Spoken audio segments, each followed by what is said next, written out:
দেওয়া হলো, কিন্তু কোথায় কি, উপদ্রব যেন আরো বেড়ে গেছে।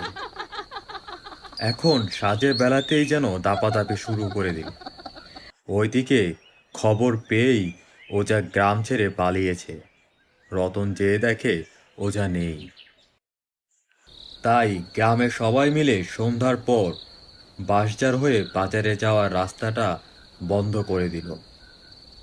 সকাল হলে তা খুলে দেওয়া হতো।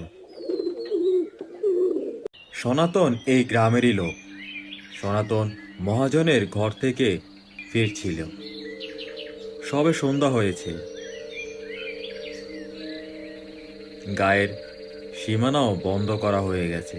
সবে আঁধার হয়েছে মাত্র। সনাতন একটু ভয় ভয়ে আসছিল, কারণ তাকে সেই বাঁশঝাড় হয়েই ফিরতে হবে। বাঁশঝাড়ে ঢুকে যখনই সেই